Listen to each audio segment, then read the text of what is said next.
यहाँ दूर दूर तक कोई नहीं है।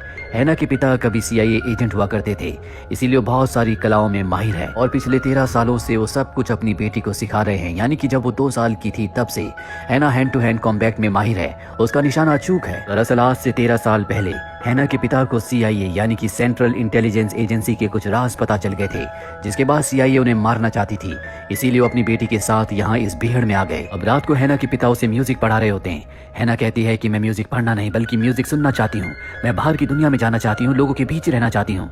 हैना के पिता कहते हैं कि तुम जानती हो बाहर की दुनिया तुम्हारे लिए कितनी खतरनाक है। हैना कहती है पिछले 13 सालों से आप मुझे ट्रेनिंग दे रहे हैं और अब मैं पूरी तरह से तैयार हूँ, मैं हर एक मुश्किल का सामना कर सकती हूँ।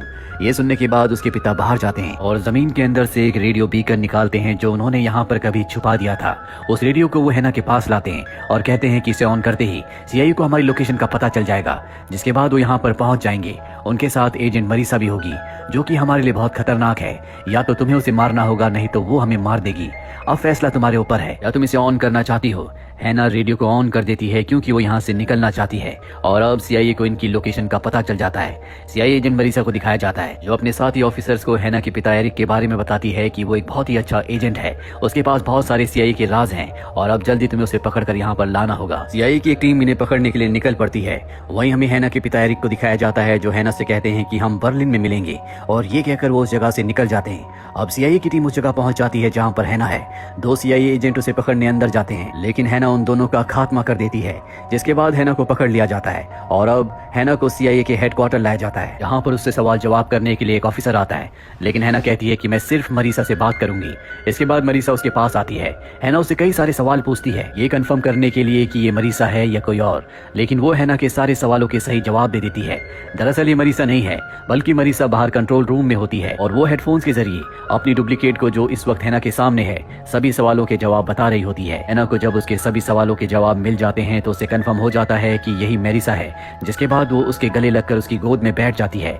बाहर से एजेंट्स को खतरा महसूस होता है, इसीलिए अंदर 2 एजेंट्स आते हैं, लेकिन हैना उन दोनों को मार देती है, जिसके बाद वो मरीसा को मारकर अंदर के सभी CCTV कैमरास को तोड़कर इस जगह से निकल जाती है। वही मेडिकल रूम में दिखाया जाता है जहाँ पर हैना के DNA को चेक किया जा रहा होता है। उन्हें हैना के DNA में कुछ एबनॉर्मल दिखता है, तो तभी हैना वहाँ पहुंच जाती है और अपनी मेडिकल रिपोर्ट लेकर इस जगह से निकल जाती है। कुछ एजेंट्स उसका पीछा करते हैं पर वो उन्हें चकमा देने में कामयाब हो जाती है। अब जिस जगह से वो निकलती है ये एक सीवर का पाइप होता है, ऊपर से गाड़ियां जा रही होती है और वो एक गाड़ी को पकड़कर इस जगह से दूर निकल जाती है। कहानी यहाँ से फ्लैशबैक में जाती है जब हैना बहुत छोटी बच्ची थी।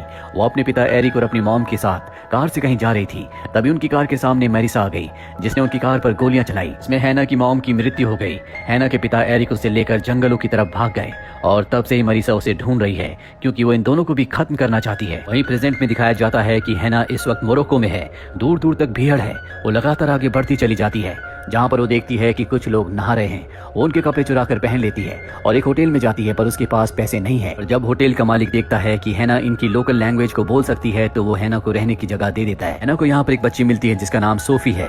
सोफी हैना से कहती है क्यों ना तुम हमारे साथ डिनर करो। हैना उनके साथ जाती है जहाँ पर वो उसके पेरेंट्स से भी मिलती है। ये सब डिनर करते हैं और अगली सुबह जब सोफी अपने परिवार के साथ गाड़ी से इस जगह से निकल जाती है तो हैना भी उन्हीं की कार में छुपकर इस जगह से निकल जाती है। हैना के यहाँ से जाने के बाद CIA के एजेंट्स यहाँ पर आते हैं जो होटल के मालिक से हैना के बारे में पूछते हैं, लेकिन हैना होटल में नहीं होती, जिसके बाद CCTV कैमरे की फुटेज से इन्हें पता चलता है कि हैना उस परिवार के साथ गाड़ी में छुपकर यहाँ से निकल गई। CIA के एजेंट होटल के मालिक को मार देते हैं। वहीं हैना जो गाड़ी में छुपी हुई है उसे सोफी का छोटा भाई देख लेता है, लेकिन वो इस बारे में अपने परिवार को नहीं बताता।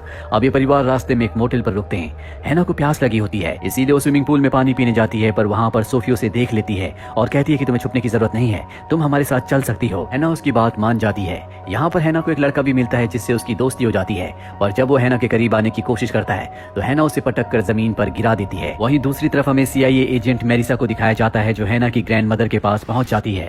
वो हैना के बारे में उनसे पूछती है। वो कहती है कि मुझे हैना के बारे में कुछ नहीं पता, जिसके बाद मेरिसा उसे मार देती है। वहीं हमें एरिक को दिखाया जाता है जो अब शहर में पहुंच चुका है। उसे एहसास होता है कि बहुत सारे लोग उसका पीछा कर रहे हैं, इसीलिए वो एक खाली बेसमेंट में चला जाता है और अब उसका पीछा करने वाले सभी लोग उसके सामने होते हैं। दरअसल सब के सब एजेंट्स हैं जो उसे पकड़ना चाहते हैं, पर एरिक एक करके सबको जमीन पर धराशायी कर देता है और अब उसे रेडियो से पता चलता है कि ये सब के सब मेरिसा के लिए काम करते हैं। इसीलिए वो तय करता है कि सबसे पहले वो मेरिसा का खात्मा करेगा। वो मेरिसा के घर जाता है जहाँ पर उसके गार्ड को मार देता है, पर इससे पहले कि वो मेरिसा तक पहुँचता मेरिसा अपने घर से भागने में कामयाब हो जाती है। वह हैना जो सोफी के परिवार के साथ है और अपने सफर पर आगे बढ़ रही है, वो देखती है कि ये परिवार आपस में बहुत खुश है, पर तभी सोफी की मॉम कहती है कि शायद हमारा कोई पीछा कर रहा है।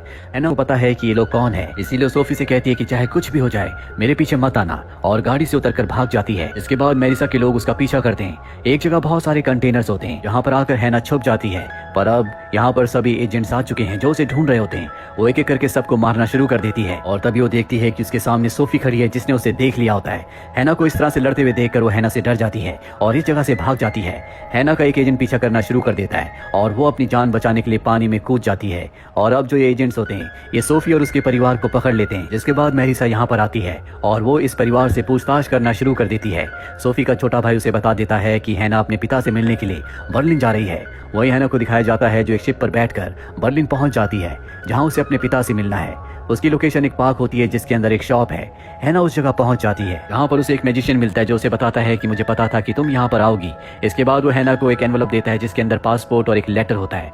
वो आदमी बताता है कि मैं तुम्हारी मॉम को जानता था, वो मेरी एक बहुत अच्छी दोस्त थी जो कि बहुत अच्छा गाना भी गाती थी। और इसके बाद वो हैना को उसकी मॉम का गाना सुनाता है और साथ ही डांस भी करता है। पर तभी उसकी नजर बाहर जाती है और देखता है कि एजेंट्स यहाँ पर आ चुके हैं। मेरिसा अपने लोगों के साथ अंदर आती है और उस मैजिशियन से पूछती है कि हैना और उसके पिता एरिक कहाँ पर हैं, लेकिन ये उनके बारे में कुछ भी बताने से मना कर देता है। जिसके बाद इसे टॉर्चर किया जाता है। अभी मेरिसा को उस आदमी का कॉल आता है जिसने मेरिसा को हैना को पकड़ने का काम दिया है। वो बताता है कि हैना की डिटेल से हमें पता चला है कि एरिक ने उसे झूठ कहा है कि वो उसका पिता है। मेरिसा यहाँ से निकल जाती है, लेकिन हैना ने उसकी बातें सुन ली थी। उसे जानकर बहुत दुख होता है कि एरिक ने हमेशा उससे झूठ कहा कि वो उसका पिता है। यहाँ से वो एक कैफे में जाती है जहाँ पर वो एरिक की इन्फॉर्मेशन निकालती है। इससे उसे पता चलता है कि एरिक अनमैरिड था, यानी कि बात सच है कि वो एरिक की बेटी नहीं है। और मैजिशियन ने जो उसे एनवलप में कागज दिए होते हैं उसमें एक एड्रेस भी होता है जो कि उसकी ग्रैंड मदर का है। वो अपनी ग्रैंड मदर के घर जाती है। यहाँ वो तस्वीर में एक गोली देखती है जिससे उसे पता चलता है कि उसकी ग्रैंड मदर को मार दिया गया है। यहाँ पर एरिक भी आ जाता है। हैना एरिक से पूछती है क्या तुम मेरे पिता नहीं हो। ये सुनकर वो हैरान हो जाता है, पर अब उसे सच बताना पड़ता है। वो कहता है कि मैं तुम्हारा पिता नहीं हूँ, पर मैंने तुम्हें हमेशा अपनी बेटी माना है। और अब वो हैना को बताता है कि आज से कई साल पहले जब मैं CIA का एजेंट था तो मुझे काम दिया गया जिसमें मुझे बहुत सारी प्रेग्नेंट लेडीज को इकट्ठा करना था। उन सभी की बॉडी में एक खास तरह के सीरम को इंजेक्ट किया गया कि जब उनके बच्चे हों तो उनके अंदर असीम ताकत हो। इस सीरम से होने वाले बच्चों के अंदर न डर होगा ना किसी तरह का रहम। दरअसल CIA अपने लिए खास टीम, खास आर्मी बनाना चाहती थी, पर जब ये सब बच्चे 2 साल के हुए तो मेरिसा ने तय किया कि वो इस मिशन को हमेशा के लिए खत्म कर देगी, बंद कर देगी। इसीलिए उसने सब बच्चों को मारना शुरू कर दिया। और जब वो तुम्हें मारना चाहती थी तो मैं तुम्हें लेकर वहां से भाग गया। उसने कार पर गोलियां चलाई जिसमें तुम्हारी मॉम की मृत्यु हो गई, और मैं तुम्हें वहां से लेकर भागने में कामयाब हो गया। मैं जानता था कि मेरिसा हमेशा के लिए इस प्रोजेक्ट का नामो निशान मिटाना चाहती है, इसीलिए जब भी तुम उसके सामने आओगी तो वो तुम्हें मार देगी। इसीलिए 13 सालों तक मैंने तुम्हें छुपा कर रखा, तुम्हें वो सब कुछ सिखाया जो मुझे आता था ताकि तुम अपनी रक्षा कर सको। भले मैं तुम्हारा असली पिता नहीं हूँ, लेकिन मैंने तुम्हें हमेशा अपनी असली बेटी माना है। हैना इस सब कुछ सुनकर बहुत गुस्से में आ जाती है। वो यहाँ से जाना चाहती है, हालांकि एरिक उसे रोकने की कोशिश करता है। और हैना जब उसे हराकर यहाँ से निकल रही होती है तो बाहर मेरिसा और उसके लोग आ जाते हैं। एरिक हैना से कहता है कि तुम यहाँ से भाग जाओ, और खुद वो मेरिसा और उसके लोगों का सामना करने के लिए बाहर चला जाता है ताकि हैना यहाँ से भाग सके। और जब वो मेरिसा के लोगों को मार रहा होता है तभी मेरिसा पीछे से गोली चलाकर एरिक को मार देती है। हैना यहाँ से भागकर सीधा उसी पार्क में जाती है जहाँ पर उसे मैजिशियन मिला था, पर अब मैजिशियन की भी मौत हो चुकी है। मेरिसा भी यहाँ पहुंच जाती है। हैना के पास कोई हथियार नहीं है जिससे वो मेरिसा का सामना कर सके, इसीलिए मैजिशियन की बॉडी से एरो निकालकर वो यहाँ से भाग जाती है। लेकिन मेरिसा उसके सामने आ जाती है जिसके हाथ में गन है। वो हैना से कहती है कि मैं तुम्हारी मदद करना चाहती हूँ, तुम सरेंडर कर दो। पर हैना ऐसा करने से मना कर देती है, जिसके बाद ये दोनों एक दूसरे पर हमला कर देते हैं। हैना को गोली लग जाती है और मेरिसा को एरो। और हैना जिसके DNA में खास शक्तियां हैं वो उठकर अब मेरिसा का पीछा करना शुरू कर देती है, क्योंकि वो मेरिसा को मारकर हमेशा के लिए अपने ऊपर से खतरे को खत्म करना चाहती है। वो मेरिसा का पीछा एक टनल के अंदर करती है। मेरिसा उससे भाग रही होती है क्योंकि वो जख्मी है। अब वो एक टनल के अंदर ऊपर जाकर छुपकर उस पर गोली चलाना चाहती है, लेकिन तभी उसका पैर स्लिप हो जाता है जिससे वो गिर जाती है। उसकी गन उसके हाथ से छूट जाती है जो कि अब हैना के पास है, और अब हैना उसी की गन से उसे मारकर हमेशा के लिए अपने खतरे को खत्म करके यहाँ से निकल